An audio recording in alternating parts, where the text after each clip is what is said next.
the great mystery placed all living things on the prairie. Now the buffalo are gone. The great bear and the wolf, they fight no more. Once the wind, the animals, they came together to sing the songs of the prairie. Now you only hear that cry of the coyote.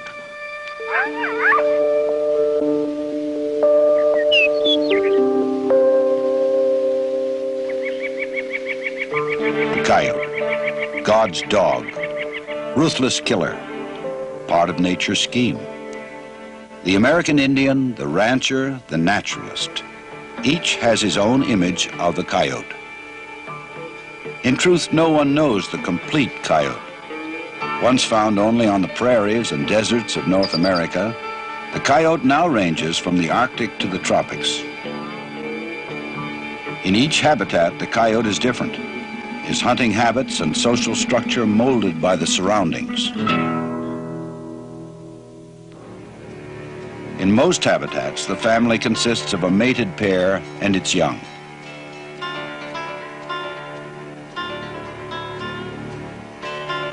But in those parks and refuges of the West, where large mammals winter, biologists are discovering another kind of coyote. A coyote that lives in packs and defends territory.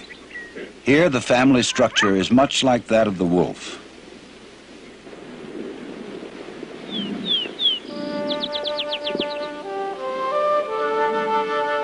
In Yellowstone National Park, there is a valley where large herds of bison still roam. In this valley, drained by the Lamar River, the coyote lives in packs and defends territory, just as he may have on the plains of the past.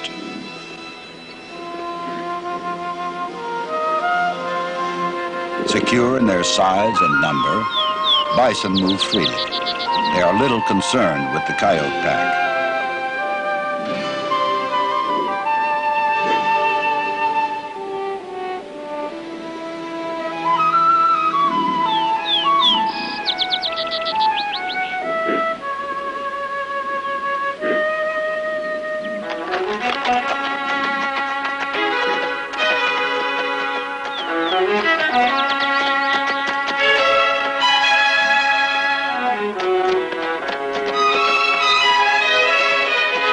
The newest members of this pack have just spent the first 3 weeks of their lives in a warm, dark den.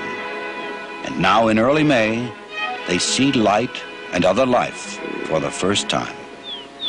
For the next 3 months, they will depend completely upon the adult members of the pack for their food and their protection. The pups are seldom left alone.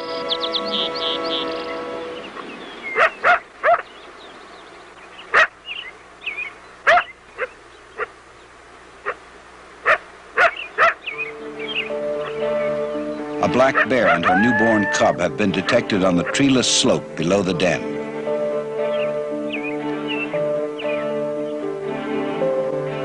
Encounters between bears and coyotes still occur in the Lamar wilderness. Because both are defending their young, this meeting is especially violent. There are no trees for the cub to climb.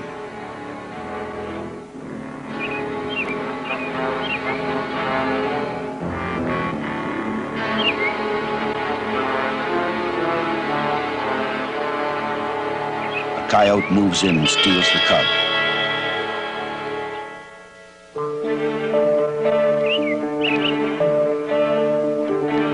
In this confrontation, 6 coyotes work together to achieve a common goal. Only in recent years has such complex social cooperation been documented.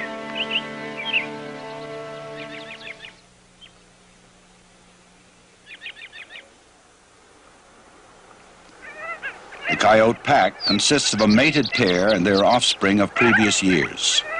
Normally, the mated pair leads the pack and feeds the young. Remaining adults help defend the pack's den, territory, and food sources.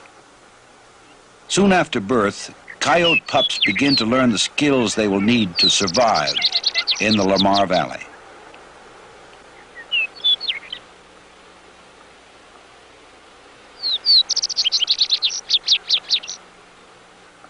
Solitary pursuits prepare the young for the independence necessary for individual survival.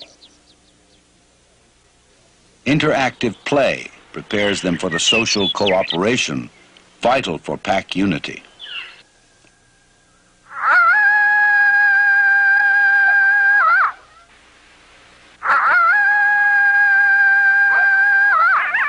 Some biologists theorize that coyotes howl to establish territorial rights.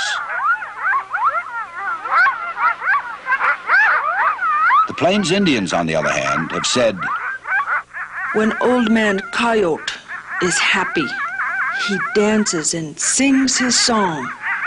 He is the song dog. After the group howl, the adults move off to hunt and mark off the pack's territory. The Lamar River, a few smaller streams, and various ridges outline the pack's territory. Pack members seldom cross these boundaries. The size of the territory is determined by the availability of winter food, usually in the form of carrion. In the Lamar Valley, since moose and other large mammals are abundant, territories are small, about 4 square miles.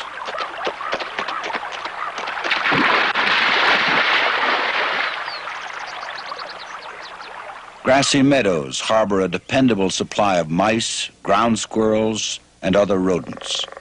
These provide the pack with the bulk of its summer diet.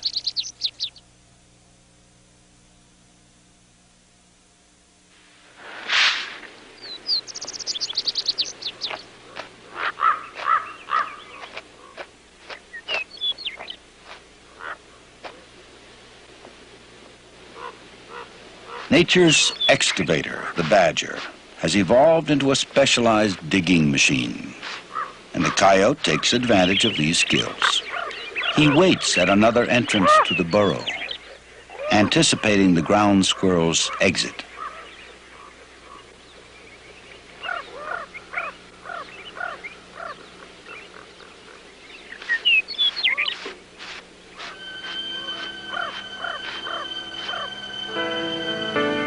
Valley and mountain, meadow and forest intertwine to form a habitat for both prairie and mountain wildlife.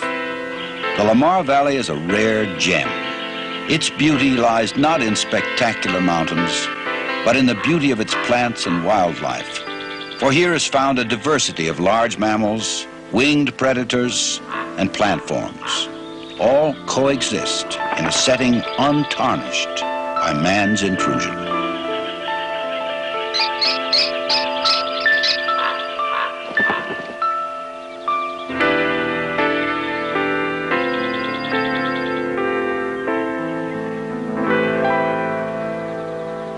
Possessing an acute sense of smell, sharp vision, and keen hearing, the coyote is a finely tuned hunter.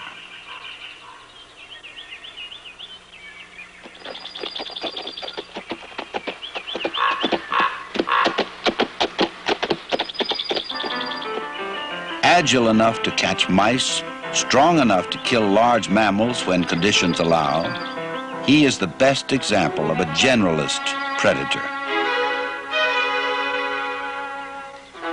Dens are relocated 4 or 5 times during the summer.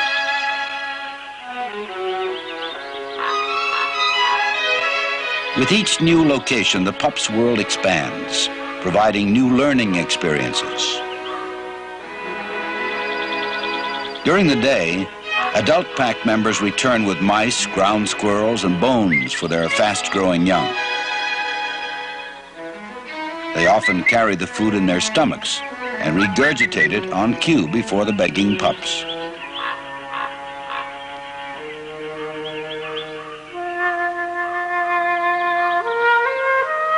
It is now late August, and the pack is no longer using a den.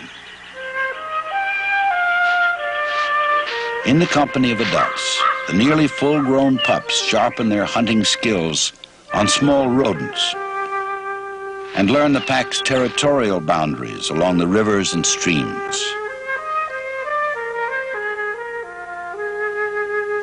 Social bonds are constantly reinforced. When a sibling rejoins the pack, a wild greeting tells him and the other members of the pack that all are welcome here. The process of reaching maturity is a gradual one. Even now, almost full grown, these young coyotes still depend upon the adults for some of their food.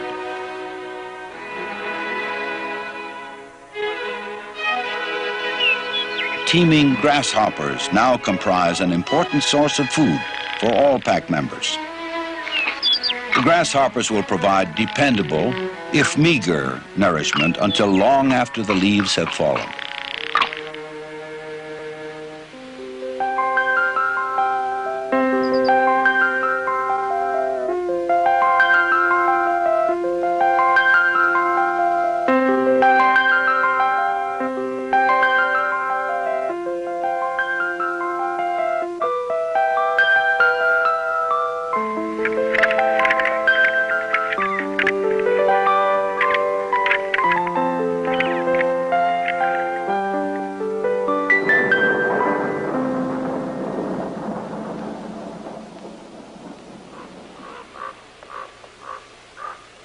Glaciated ponds in the Lamar Valley add another dimension to the coyote's habitat.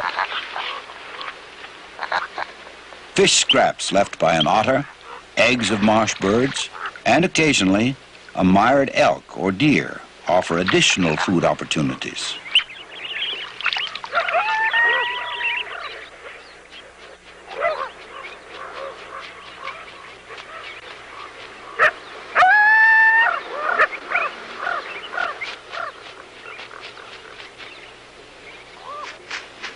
Coyotes possess one of the most complex communication systems of any mammal in North America.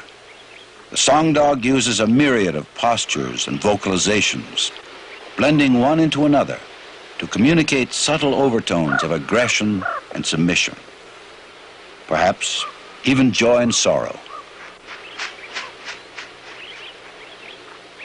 Eyes, ears, mouth, legs, tail. Each is a means of expression for the coyote.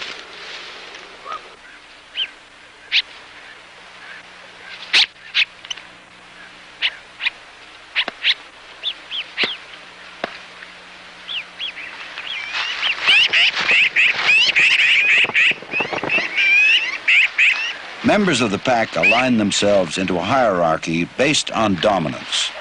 A dominant coyote announces his social position with arched back, gaping mouth, and outthrust leg. Effective communication eliminates the need for physical fighting. For the individual, injury is avoided. For the pack, unity is maintained.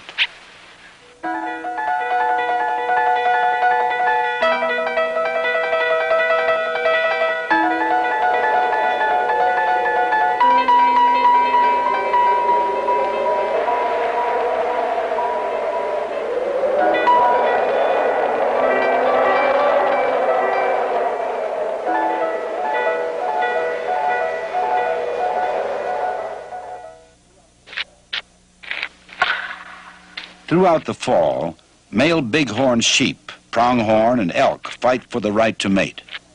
Many seriously deplete their energy, and some are wounded. A few are destined to die.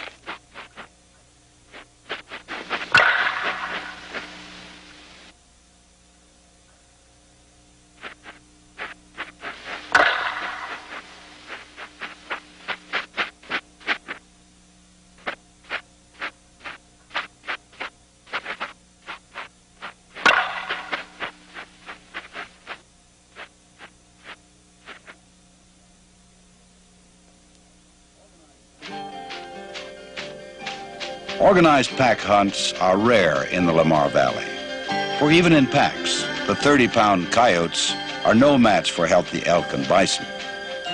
When neither rodents nor carrion is available, coyotes may turn to smaller hooved animals. The coyote tests a band of bighorn sheep for weakened members. With nearby cliffs for refuge, the sheep are content to watch.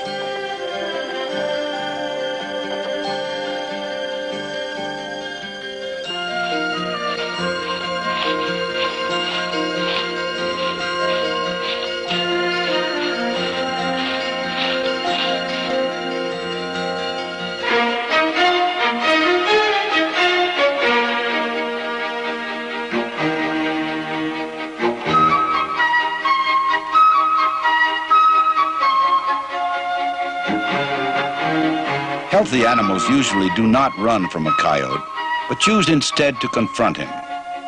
A fleeing animal is, of course, an invitation.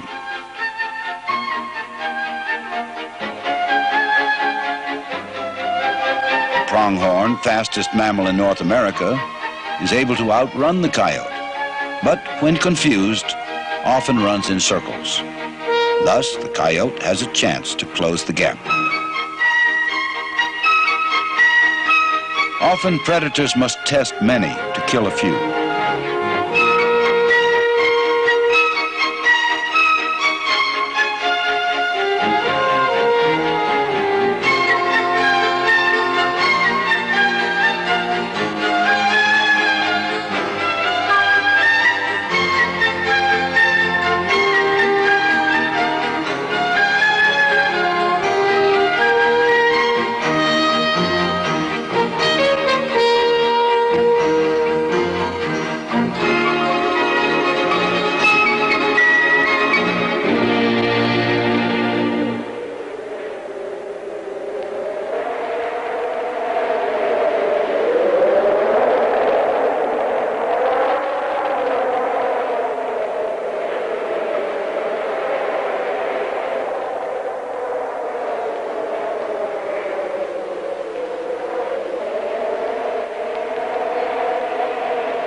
Winter weather is very important in controlling animal populations.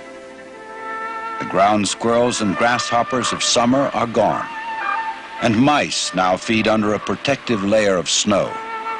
The coyote who has not perfected the fine art of mousing in snow may perish, for it is the occasional mouse that tides the coyote over.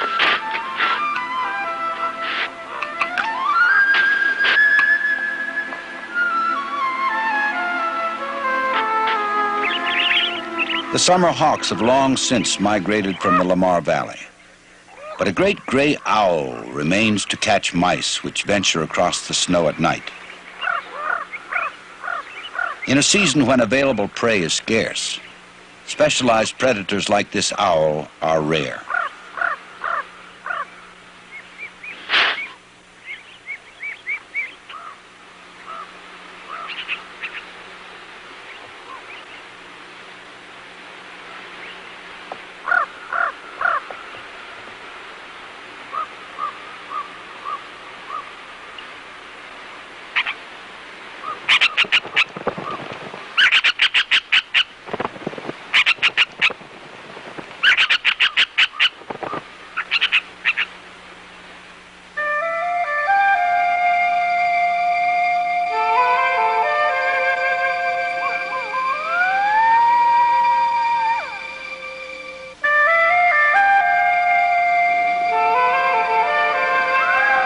Now December. The northern Yellowstone elk herd is completing its migration from the surrounding mountains to the Lamar Valley. During the harsh winters, many of the young and the old die and provide ample food for all members of the coyote pack. With little competition for food, juveniles and low-ranking adults remain in the territory. When few carcasses are available, however, weaker pack members must leave or perish.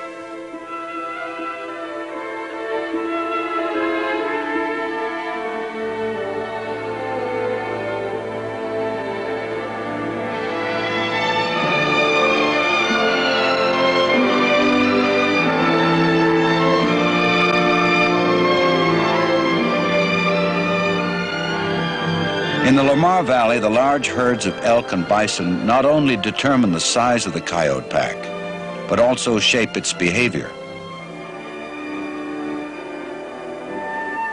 Deep snows force elk and bison to forage together on the valley floor. Too weak to avoid a bison's charge, an elk calf has been critically injured. The calf broadcasts its vulnerability to the nearby coyotes. But if the coyote is to avoid deadly injuries, he must temper aggression with caution. For even in this distressed condition, the calf's hooves are an effective weapon.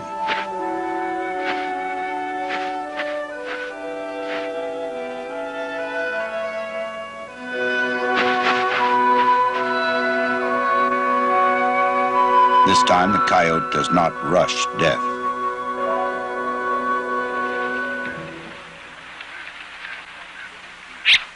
Although old carcasses offer little food to the scavenging coyote, they pose no risk of injury. Coyotes return daily to gnaw away the last bits of flesh of this bull elk. Here in the snowbound Lamar Valley, little is wasted. Out of death comes life.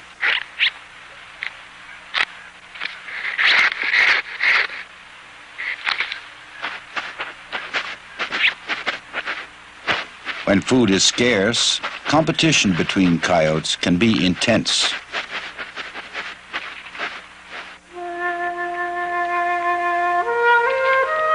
The river, though bridged by ice, still serves as an invisible barrier to adjacent coyote packs.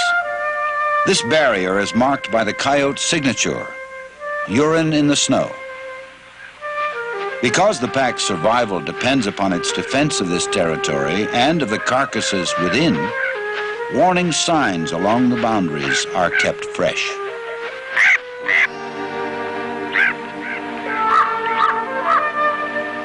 Ravens make sky trails to new carcasses.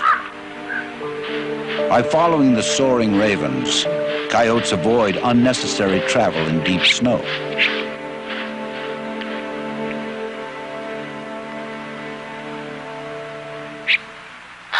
The Plains Indian had many different images of the coyote. To my people, coyote is a creator. Coyote created man like himself. That coyote, he is sly. He likes to control everything. Coyote made death so he would have something to eat. He is always hungry. That coyote is a trickster. He tries to trick other animals into giving up their food. They know his tricks. Sometimes he is too smart. He makes us laugh.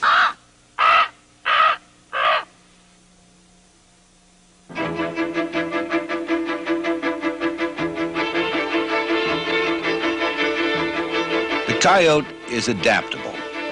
When carrion is scarce, he investigates other possibilities. Fish are not usually part of the coyote's diet, but this coyote is quick to cross an ice bridge to reach an otter and its fish. The trickster of Indian legend must now be especially crafty if he's to steal the otter's catch.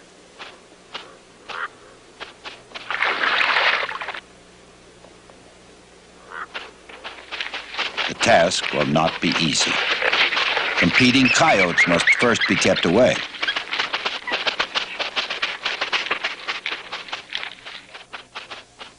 To complicate matters, the otter itself is quite capable of defending its food.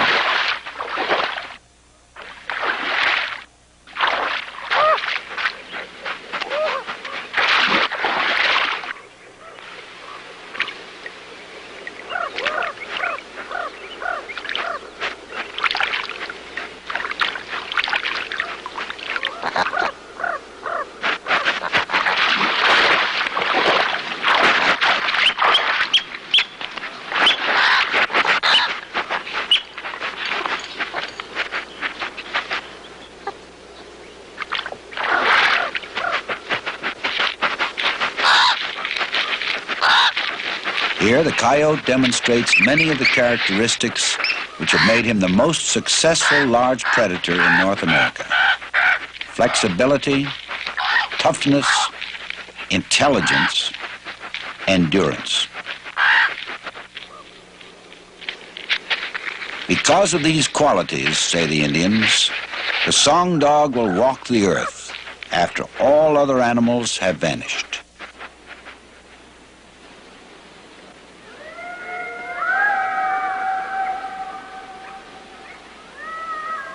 In the Lamar Valley of Yellowstone National Park, the howl of the coyote echoes down the corridors of time. It reminds us of a time when the prairies of North America were filled with wildlife, of a time when the coyote may well have lived throughout the plains as he does now in this valley. The song dog belongs here. His voice blends with the voices of predator and prey alike in the intricate harmony of the Lamar Valley wilderness.